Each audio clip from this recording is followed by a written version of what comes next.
Welcome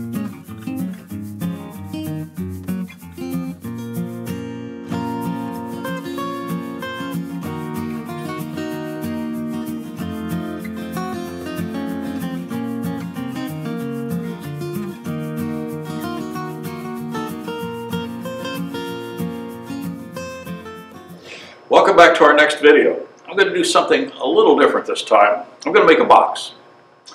But not just the box, I am going to use the maximum number of tools I can think of. And among those tools that I'm going to use a lot of tools that I have made myself. Some of them are like commercial tools and some of them are somewhat unique. But we'll use them and then I'll show you how I made them so that if you want to have one like that, you can make your own. So boxes are just very simple boxes. There's lots of ways of doing it. I tend to have boxes that have a flat bottom inside, and the lid needs to fit loose enough that I can remove it with one hand. The lids could either sit outside, they could fit inside, or they could actually match the curvature of the piece itself. There's all sorts of different styles and shapes. And I don't know what I'm going to end up creating, but we're going to start right now, and I'll take you through the process and the tools. At the very end, I'll give you a count of the number of different tools that we actually were able to use in this thing. Granted, I could probably do it with 2 tools, but that's not much fun. So let's get started.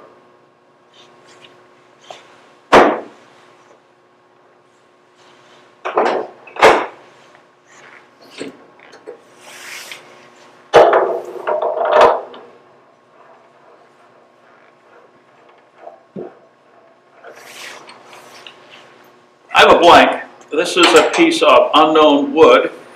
It's clearly dry. It's very, very oval. But the nice thing about it, it's end grain. And boxes work best when made end grain. So my first task is just simply to bring it into round. And I'm going to use a chuck like this to do that, to at least start it. First tool. This is a modified bowl gouge I have. I made it years ago. The handle is triangular. It means when I pick it up, my thumb always goes right on top, aligned with the flute. I use this only on spindle work, sort of like what we're doing right now. So let's get this rounded up, and I'll go to tool number 2, whatever that turns out to be. Get my tool rest at the appropriate height, and do a little rounding. Oh yeah, it's way out of round.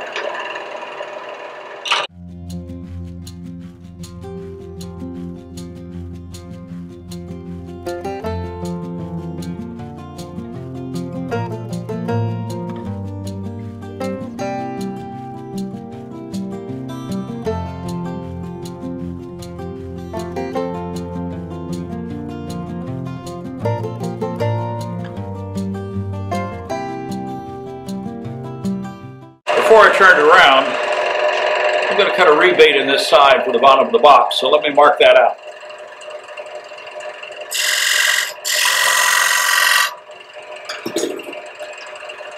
So you can see it.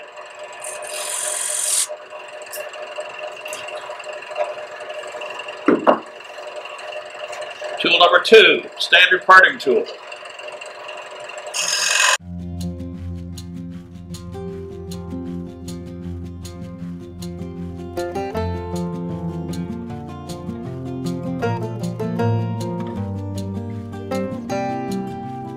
It's a little less than 1/8 of an inch deep. Tool number 3, I need a skew chisel to make sure that corner is nice and square.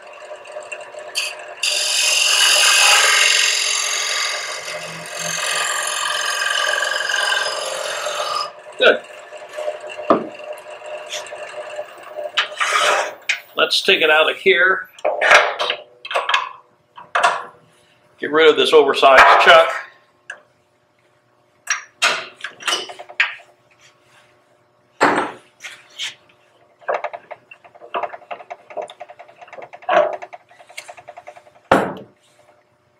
And replace it with one that's appropriate for this kind of a project.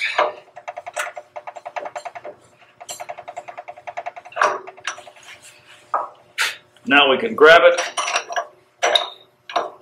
expanding jaws, pressing down, nice and snug.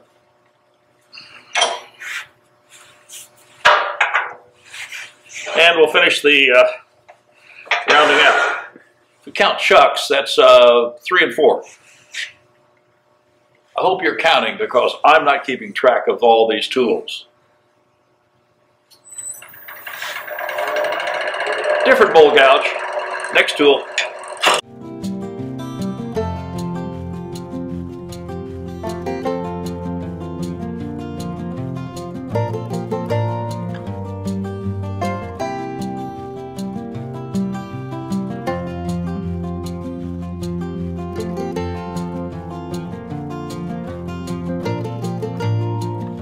Put a tenon on this end. This is going to be the top of the lid.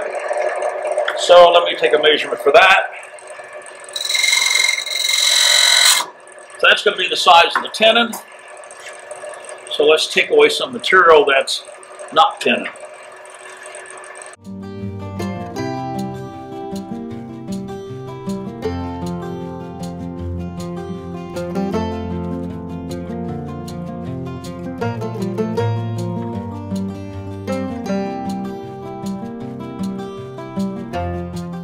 Skew chisel again.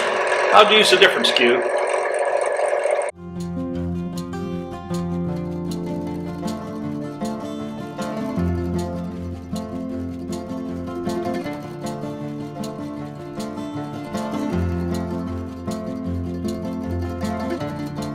That'll give me a good grab for the lid. So now I have to make a decision. I have to decide what's going to be part of the body and what's going to be part of the lid. So let's think about that. The rebate goes in about that far. I need about that much for the thickness of the bottom. So the bowl is probably going to be about that deep. And I'm going to decide how much I want for a lid. I'm going to decide that the lid is going to be about there. Let me just put a quick mark there just so we can see. Okay. I'm going to go back to my standard parting tool. It's fairly wide. This is a broad one. I'm going to create a rebate in the base and a tenon on the lid that will fit inside of that for fitting the lid. So I'm going to create that right now.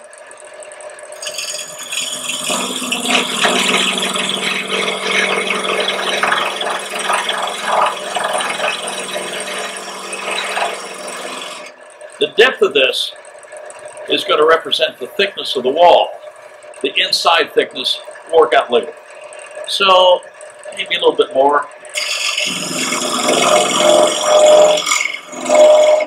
So there's the tenon. And I'm going to need room to part it off. That's going to have to add a little bit more. And I want to leave just a little bit of tenon on the base. It'll help me decide how to cut the inside of the base later. So I'm going to extend this by 3/4 of a parting tool.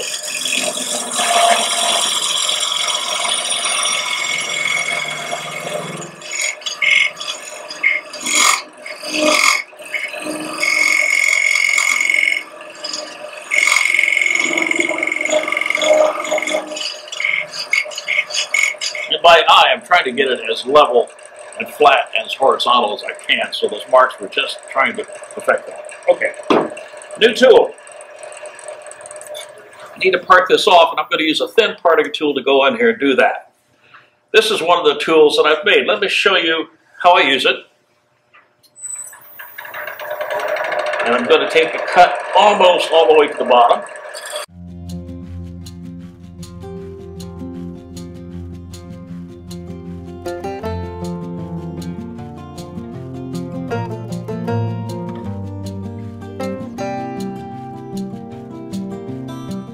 I could cut it off with this tool, but I'm not going to. I think that it would be safer to use another tool to finish that cut. While I'm cutting this off, let me show you how I made this tool. We need a thin parting tool for use, and it's going to be very helpful to make it from an industrial hacksaw blade. This is a high-speed steel Starrett hacksaw blade, which I am going to make 2 parting tools out of. I mark the center. I've taken my angle grinder and a cutoff blade and slid it into half. Now there's a hole on the end for mounting the blade, so I'm going to simply use that area to mark the shape of the cutting end of our thin hacksaw blade. So this part is going to be cut off, so I'm back outdoors with my angle grinder and cutoff wheel to remove those 2 components. So now I have the place ready to go to work, and we need to take the teeth off. I've purchased a blade with fairly fine teeth so that the grinding process of removing those teeth will be rather rapid. I'm using my standard sharpening setup with an 80 grit CBN wheel, and since this hacksaw blade is high-speed steel, this is perfectly fine for grinding it away. My table isn't set perfectly level, so I'm going to grind on one side, flip the blade over, and grind a little bit more on the other side. Take a few passes to grind these teeth down, but it's a fairly quick process as long as it's a fine tooth blade. It's one of the options when you buy these blades to pick one with a teeth pattern, thickness, and width. And so a little touch up, being sure we got it clear, and there is an edge. The opposite end is going to be the handle, and so I want to get it into a comfortable position. So I'm just grinding off the corners and trying to round it up a little bit to make it a little bit easier for the hand to hold later on. So you can see how fast the metal is ground away with 80 grit CBN wheel. Doesn't take but a few seconds to do that. Well, my guess on the curve of the blade was not too bad because that just about fits the 8-inch CBN wheel. So what I'm doing is perfecting that curve, trying to make it look perfectly clear to the wheel. Once that's done, I'm going to touch up that small point on the other side, which is the bevel that will be used when we grind. Now I have a 6x48 sanding belt here that's designed specifically for work with metal. It's an 80 grit wheel, and you could use your standard bench grinder. What I'm doing here is taking the powdered metal coat off of both sides of the blade because that will bind as you go into the hole and cut. So we want to get that out of the way. So I'm just simply sanding that off. Other ways will probably work as well, but this is the fastest way to get that material off. So a little sanding just to get the powdered metal off, and then we did a little bit of cleanup on both surfaces simply to take away any burrs, and there is our tool ready for use. About a 1/16 of an inch wide and a nice stiff cutting blade.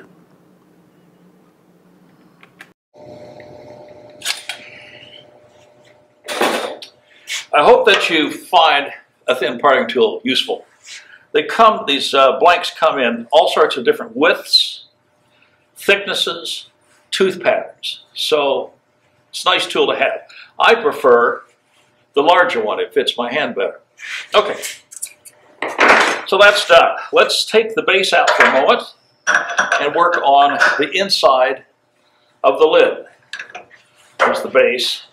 Remember, we put this tenon on, so now we can close it down. Let's work on the inside of that lid. Now, let's see. I need to hollow that out. Along here with a spindle gouge, cut across here. Not taking anything off this base.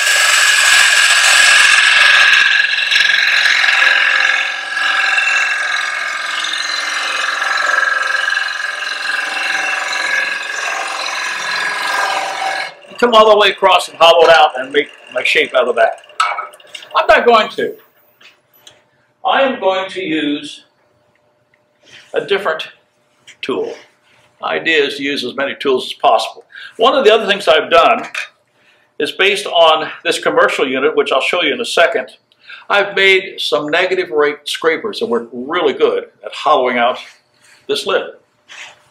So let's take that tool, and I'm going to give the inside of this lid some shape with another one of my new tools. I'm on center line. Well, it could be just maybe a smidge higher. Negative rake, I don't have to necessarily hold the tools in the old way.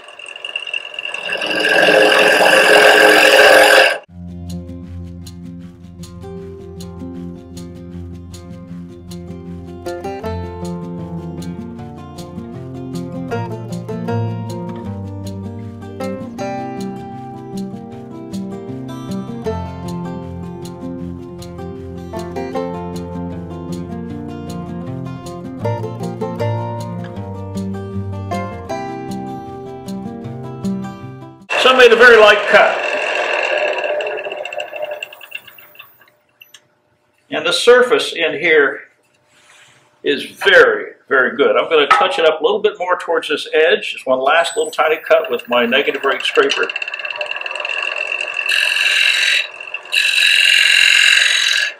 Just want to get right in that corner.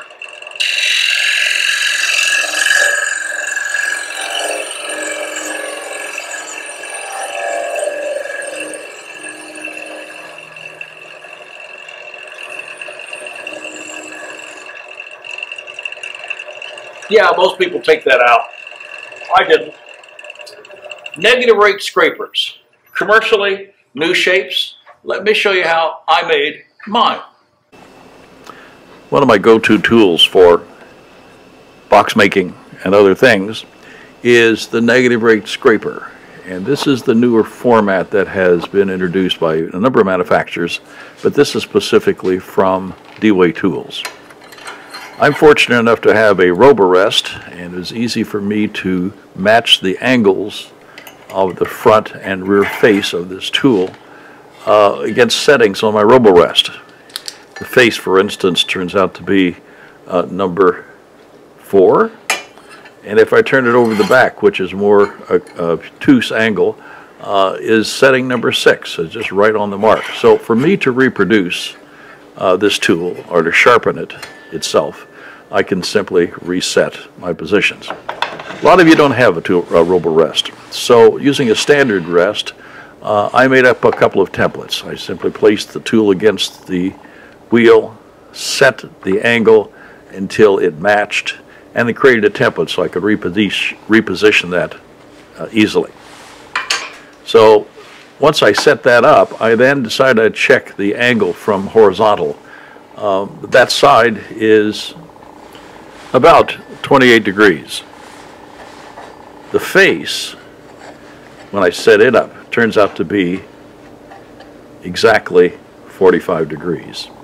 So if you don't have templates and want to set this another way, using a protractor, a magnetic-based protractor, you can easily set your platforms in that manner.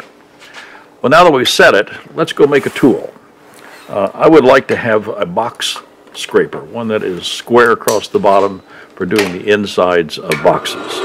I'm starting off with a piece of standard stock material, and what I'm ending up doing is starting to grind, first of all, the face of the tool, which is the setting number 6 for me, and then it's going to take a lot of passes. This is slow, steady work, but after a period of time we begin to get those angles about where we'd like them to be. For the bottom scraper like this one, I do need to have a very slight radius on it, so as I drag it down into the corner and across the bottom, the corners of the tool don't catch. It just needs a very, very slight radius to prevent that. So you grind this out of, in this case I'm using 01 tool steel, which once it's ground has to be heat treated to give it the hardness that would allow it to hold its edge for a longer period of time.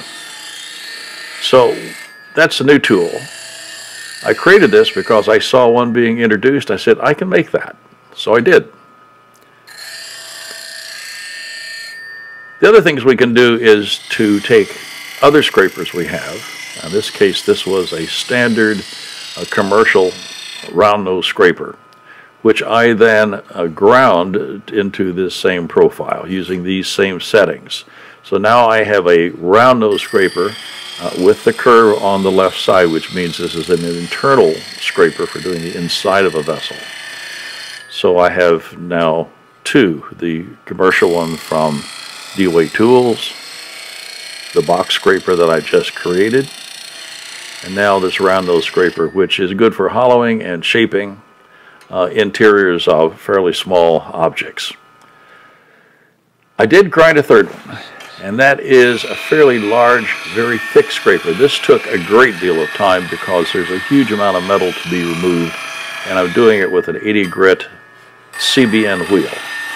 And so the face of this needed a tremendous amount of grinding, and even to this day there's still probably more material that could be taken off to give it a better appearance, better perfection. We'll grind the other side now and match those two faces. A size like this, with this degree of mass, is perfect for doing larger bowls. You'll go with end grain or cross grain bowls and end up with a very, very smooth cut. And because of the mass of the tool, you'll have very little, if any, chatter on the tool at all. So a little bit of grinding and lots of time, and you eventually get the profiles. So this is a new tool. I consider making one. Matching those angles with a commercial one is a nice idea. Other people have indicated that just a 40-degree angle ground on either side would be sufficient. But I have chosen to follow the exact angles that were produced by DeWay Tools on the ones I've made. Commercial one, smaller, larger, and one for the flat bottom. And we know that if we can't use a RoboRest, you'll need to make a template of some sort.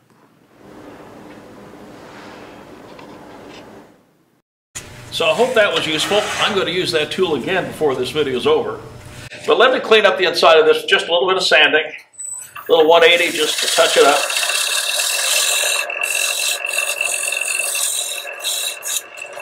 Little 220.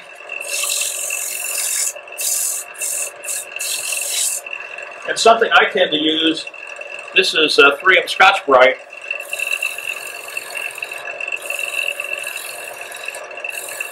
Does a great job of cleaning up the inside. So, let's seal this up first. A little wax.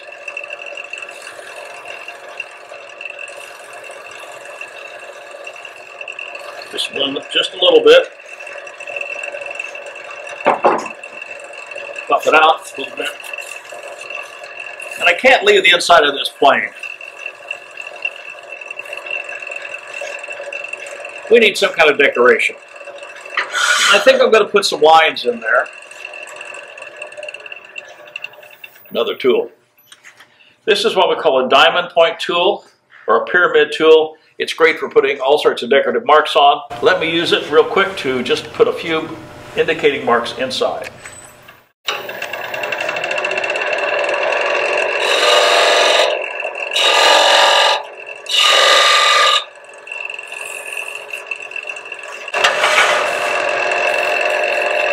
Touch up the surface so I had no burrs left. Diamond point tool is one of these tools we use a lot for all sorts of different things. Easy tool to make. Guess what? Let me show you how to make your own. One of our most popular videos has been on making the diamond point tool, a very versatile decorative tool. It has three faces that are positioned 120 degrees apart, and to grind this requires a fixture. So I made one out of acrylic, drilled a hole in the center of it to accommodate the piece of 3/8 drill rod, which is what I'm using in this case, and a set screw to lock the piece in place. I need to extend it through the fixture a specific amount so that I can grind a consistent face. The set screw allows me to keep that bar rigidly in place. So there's my grinding setup, and I am fortunate enough to have a grinding system that is specific for grinding metal, but this can be done equally well on your sharpening system or 6x48 belt sander. I'm positioning the fixture against the back edge of the platform so I can consistently put it into the same place.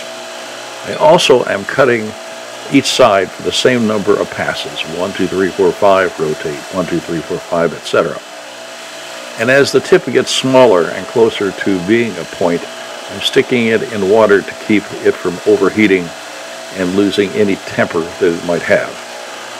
As I get closer to the end, I'm going to examine it more frequently to see that I'm coming to an absolute dead point. And as I approach that, my touches against the belt are lighter and less frequent, maybe only one pass on each face. I rotate it a little bit just simply to keep it moving along the belt, and my last few passes are very, very light touches. And once I examine it and find that it comes to a point, little touch on each of the faces, and we'll call it done. Now, for assembling, I do it very simply because I've made a handle in ahead of time, and that handle has a 3/8 hole drilled in it. So I'm simply going to place the handle on top of the shaft, and using a rubber mallet I can literally drive it into place, and because of the snugness of the fit, this will be adequate to hold it in place. So there is our tool, diamond point. It can be hardened if you choose, but I use it this way because it seems to be perfectly satisfactory as it is. Okay, inside of the lid is done. I want to do the outside, but I don't have a way of holding it yet. So I'm going to put the base back in. Remember the rebate.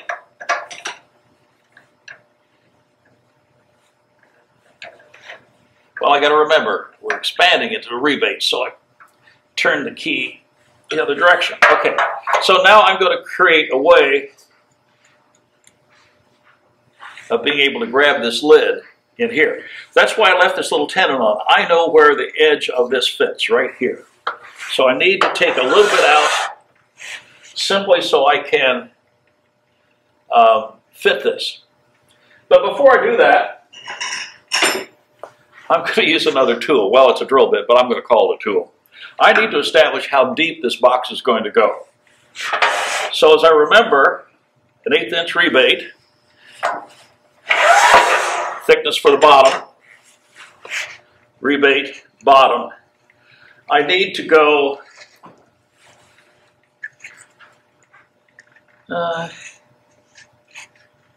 about that deep. So that means if I start with the drill bit there, put a mark on the chuck. I need to go that far. So position it up, lock it down, turn the speed down,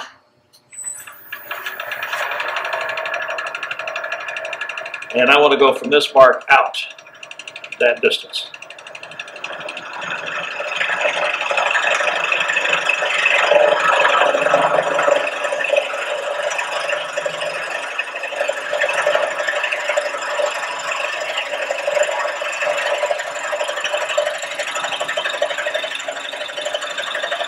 Okay.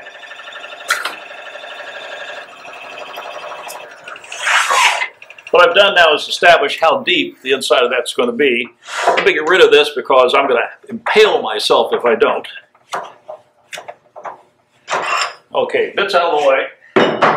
And now I'll go back to creating a rebate here that this lid will sit in so I can complete the outside of the box and the outside of the lid. So let's go down here and figure out what tool can I use for that.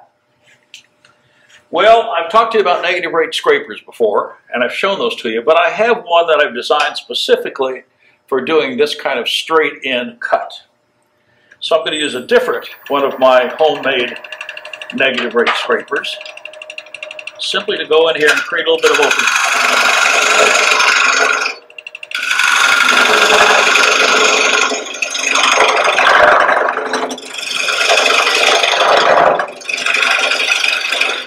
Need more speed.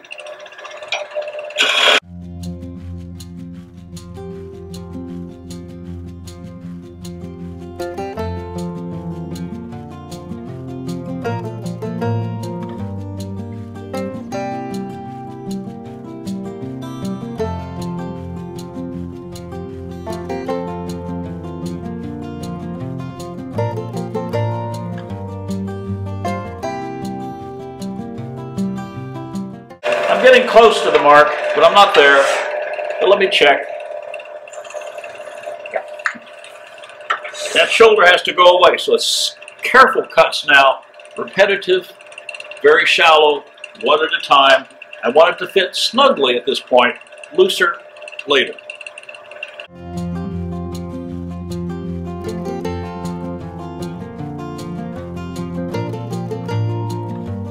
Now I still see the mark, so it's not there, but boy are we close.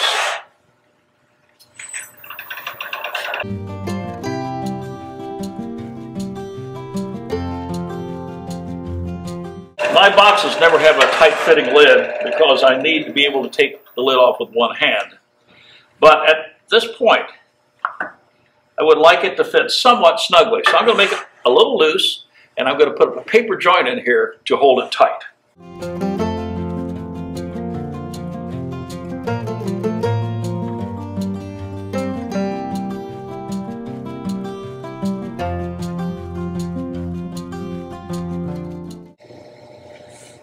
That's a fit that will work for cutting it, but I don't want it that tight, so I'm going to loosen up a little bit more. And I think I'll go to skew chisel. This is a homemade skew I made. I'm using tool steel, 01, oil hardened, ground shaped, and then heat treated to make it nice and hard. So this will allow me to take that little tiny piece off in here.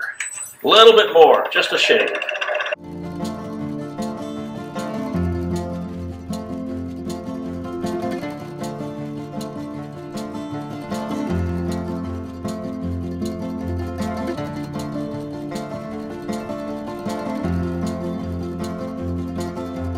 Oh, that's the fit I want for the lid, like that. So now I'm going to put it on and work on the outside, and for that I'm going to use a piece of paper towel, which will fit it on nice and snugly, and will allow me to get this back off. So now I can shape two things. One, I have to know the shape of the outside of the box, and number two, the shape of the lid itself. So first thing I'm going to do is actually shape the outside of the box. And for that, I'm going to go back to my bowl gouge.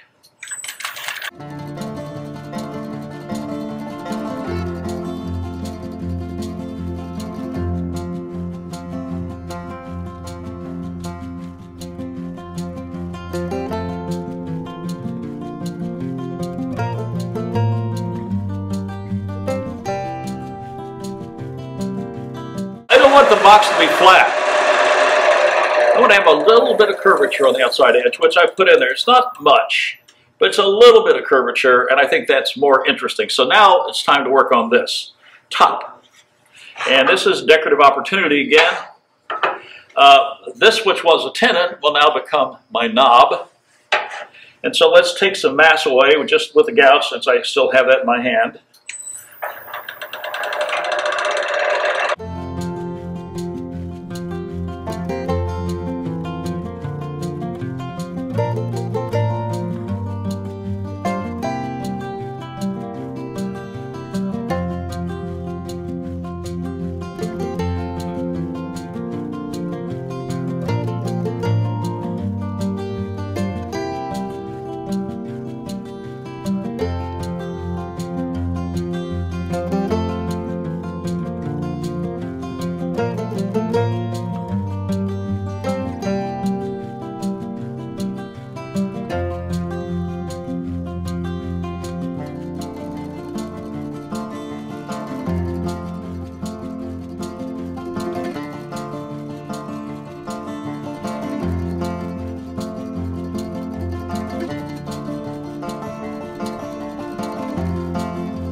to use my diamond point tool because I can't get down in underneath this handle like I'd like to, but I can with this tool.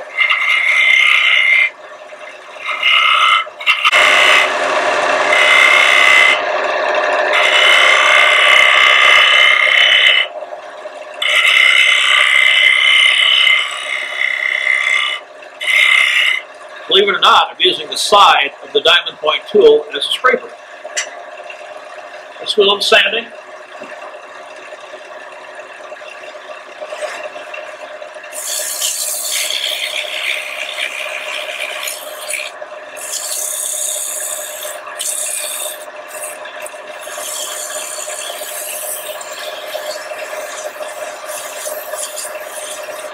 The whole box.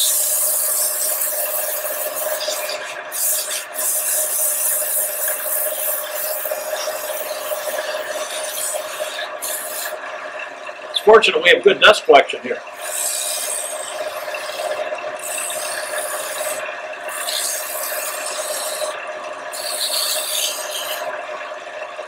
See what it looks like.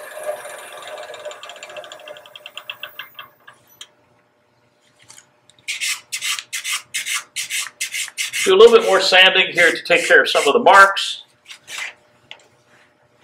And then go to our Scotch-Brite.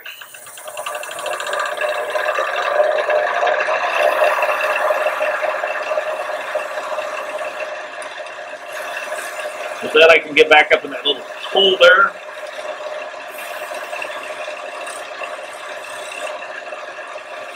On the side of the knob.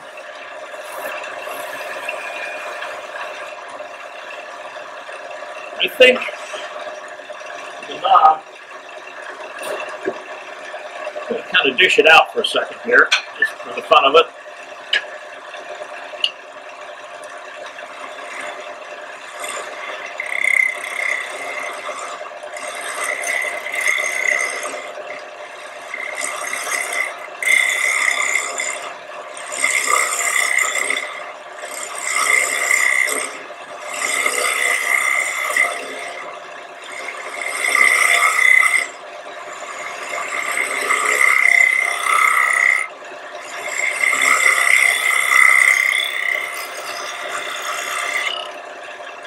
And a little touch of sanding again.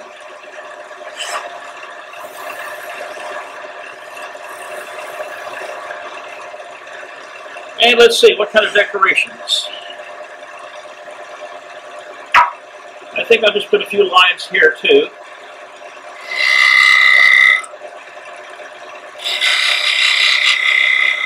Maybe only two this time. And a touch. A little wax.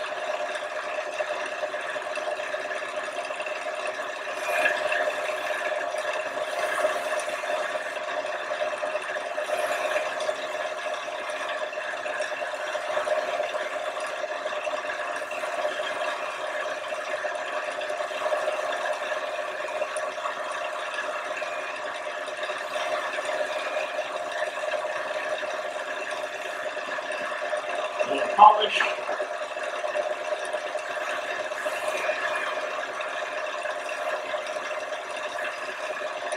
Now, before I take this lid off, I don't like those lids just to sit there like that. I want to show some separation. So I'm going to put a diamond parting right on this joint.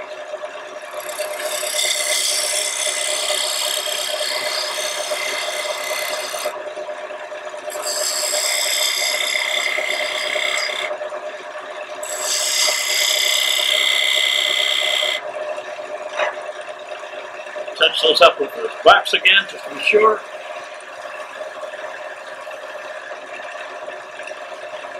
Polish it off. So the lid is done, and the outside is done. And with the paper out, we've got a nice, easy fit. It'll literally fall off if I'm not careful, but that's the fit I want. Okay, let me clean up a little bit here, and then we're going to go work down inside a little bit. I just had another thought. there's an opportunity to decorate right here on the top. And I made a decorative tool that takes a number of different carbide bits, burrs I should say, and I'm going to try to do it right here on the top of the handle. I think that might look nice. Let's just see what that might look like. Don't want to go too fast.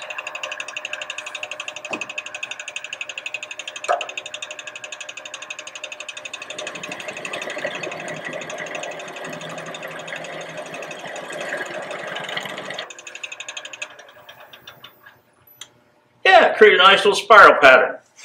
It needs a little extra work. And the last thing we always do with decorative patterns is put a little separating line on the end of it so that kind of sets it off a little bit like a picture frame.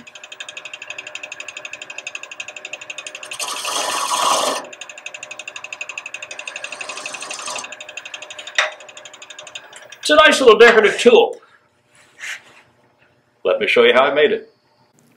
One of our most popular videos was making an elf-style decorative tool that works great on acrylics and other hard-grained woods. But for some of the softer materials we work with, something that has a larger pattern would be more appropriate. So I'm going to make a new tool. Back to Harbor Freight, bought a new set of burrs. These burrs have an 8mm shaft diameter, needing new double-sealed bearings. The bearings have an external diameter of 15mm, which requires us to also buy a new drill bit.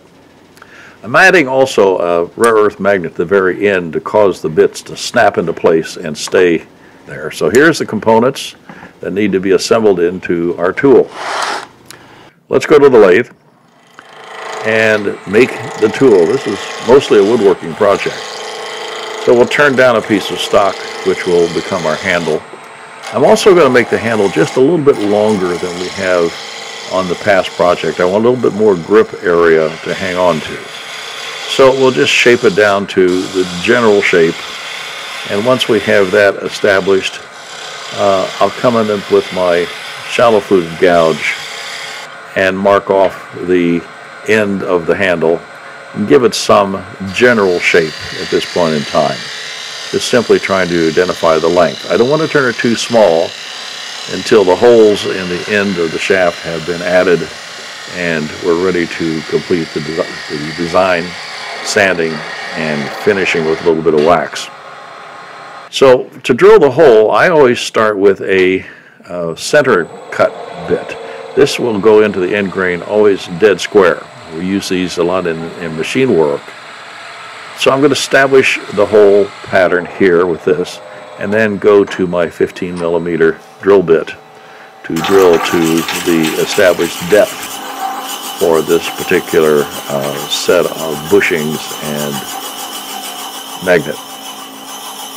So once the hole's been drilled, we'll complete the turning of the handle. I'll bring up a tail drive that will hold it centered. We'll turn it back down to a smaller diameter. Do a little bit of sanding, only to maybe 180 grit, a little bit of wax. And that's it.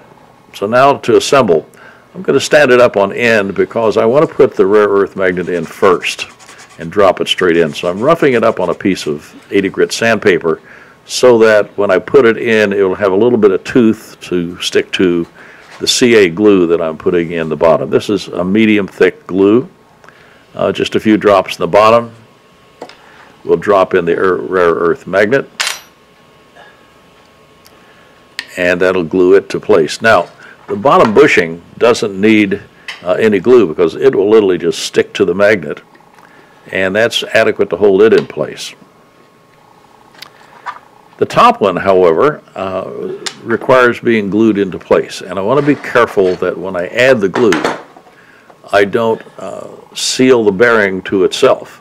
So a few small drops around the rim should be sufficient to glue the outside of it and leave the bearing free to rotate as it should. So there's the handle. I now can work with some larger bits. They snap into place, they turn freely, easily interchanged from one to the other. I like this.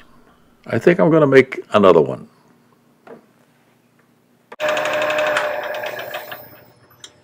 Little wax on there, I think it came out looking good. So this is a nice tool. It works really great on end grain, not so good on side grain. It works really well on closed fiber woods, not so much on soft woods. So decorating an end grain like this is kind of a good idea. Well, let's go on. Almost there. Lid is totally done. Set it aside.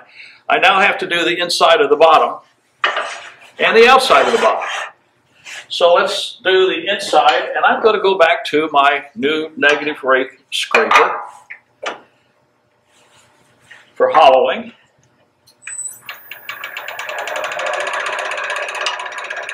Remember, I have a depth hole in here that will help me know where the bottom is.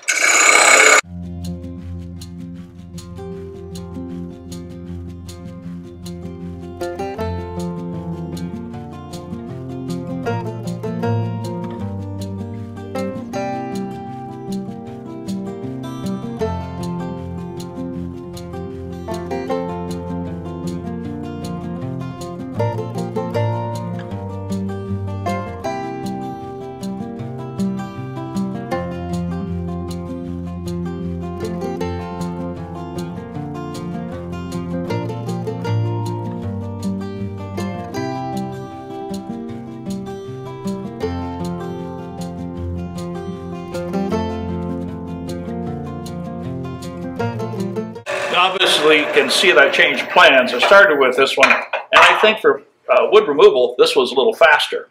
But I will use this to round it off. But what I need is this one that has the square end, because now I need to straighten out this inside wall. And that's what I'm going to do next. Straight in with this.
All I'm trying to do is create a flat bottom and a sharp inside corner, which I have done almost.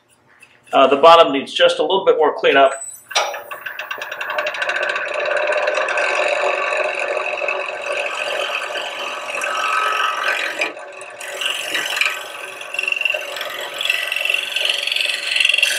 Very light cut.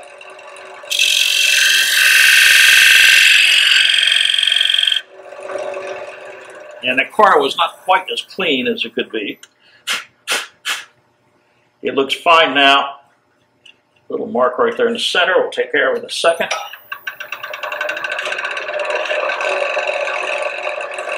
Just like that. So now I can leave the inside plain, or I can decorate it. I'm going to choose to leave it plain, but I am going to sand it and wax it. So let's take a little bit of our sandpaper here.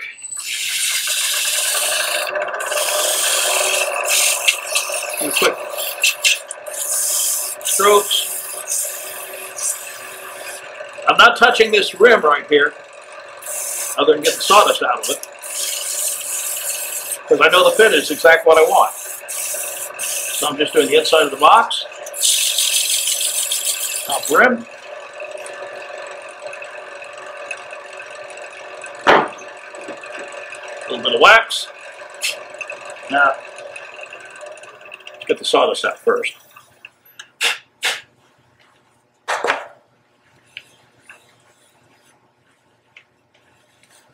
Okay, a little bit of wax now inside.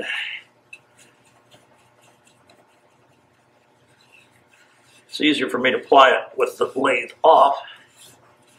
In this case, I'm actually going to wax the joint and the top edge. Any wax that you like works. I have a brand that's my favorite, but everybody has their own and they're all just fine. This is decorative more than anything else, so I don't need a hard finish. Now let's polish a little bit.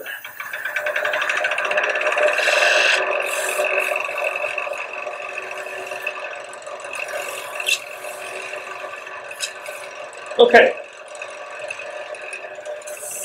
So we're 80%, 90% done, something like that. So now I'm going to take this off, and the only thing remaining is to do this bottom. Now I have to chuck it again. Interestingly enough, for this particular box, it fits right over the jaws of the chuck just fine. Now if I tighten them slowly into here, see if that's running straight. It's not.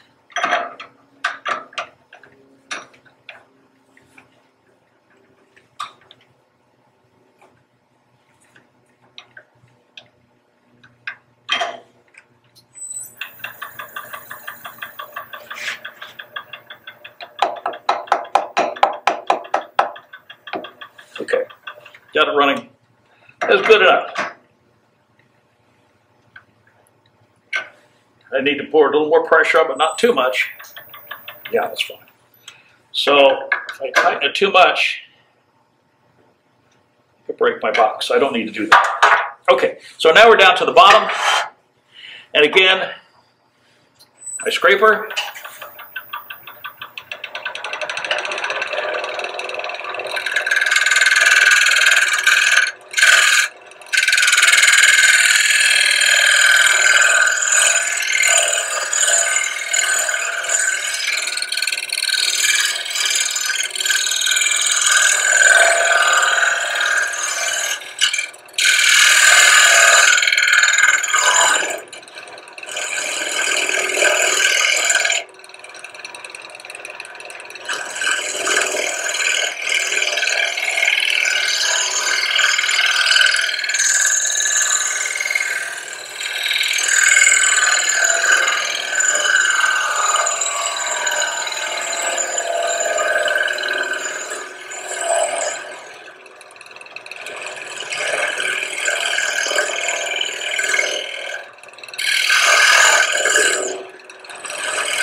Now I think the foot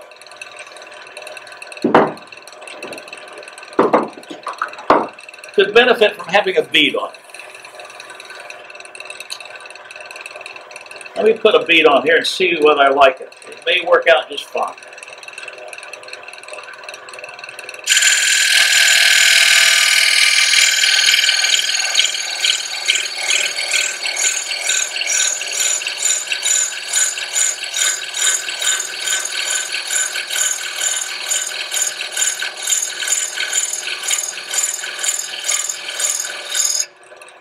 It's a nice bead. You take some material away from it next to it.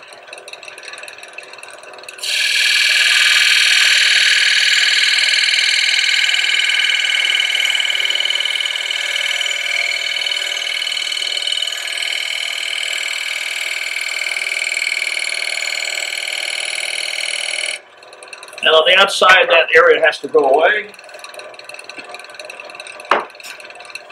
I'm looking for any gouge. This will do. I'm going to shape the bottom just a little bit more. Make this little piece outside the bead just a bit.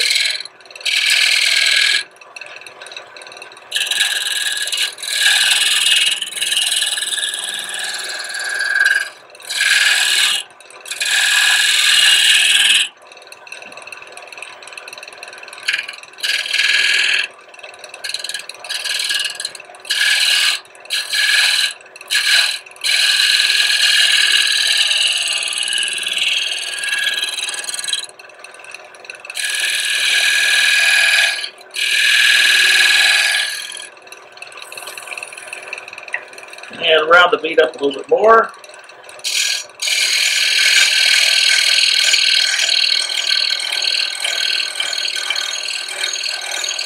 Oh yeah, that's better. Let's see what that looks like before I put any finish on it.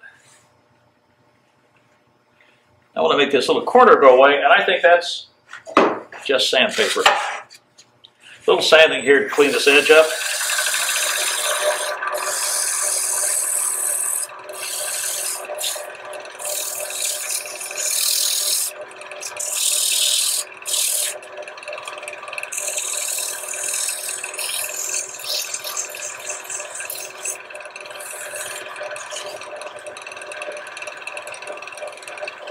Maybe a little bit of wax.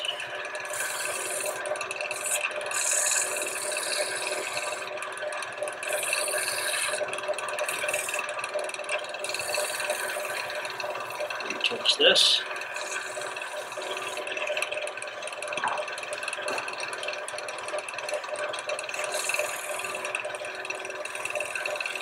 Now the bottom still looks kind of plain to me.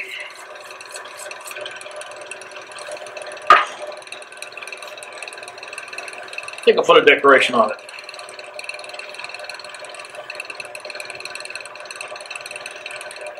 Turn the speed down a bit.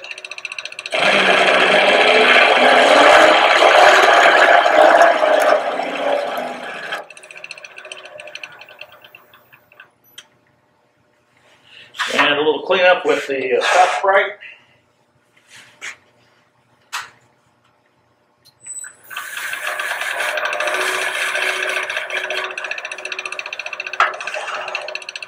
Couple of separating marks.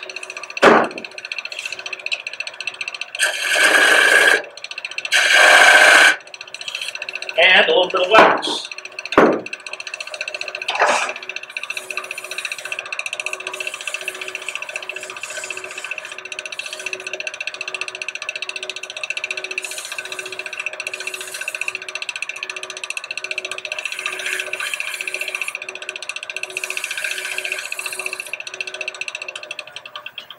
So let's see what we've got. Clear the decks here.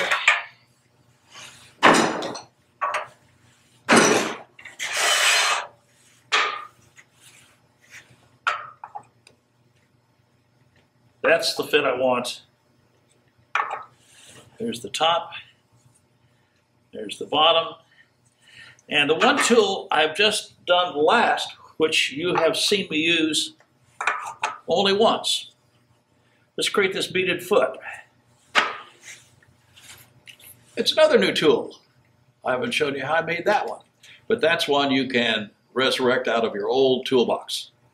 Let me show you how. One of the most popular beading tools is those made by Dewey Tools, and here are 3 examples. The thing that makes it most interesting is the fact that I can lay a number of beads very close to each other. The sides of the tools have been reduced down to being parallel, so the tool is as thin as possible, yet retains a great deal of mass above the shaping edge. So I decided I'd make one.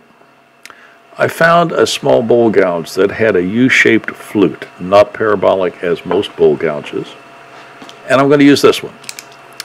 I decided that the tool needs to be a little shorter for being used as a spindle tool, so I cut off the tip, and now you can see the U-shaped profile of the flute on this tool much more readily.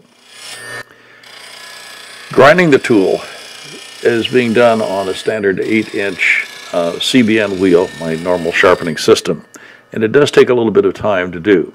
The most important thing is as I lay the round shaft on the platform, I have to be assured that I am running as parallel as I can across the wheel so that the two wings of the tool come out parallel and symmetrical. So I stop and examine quite frequently. Now, since this is high-speed steel, initially all I need to do is to grind the shape in and the tool's ready to go.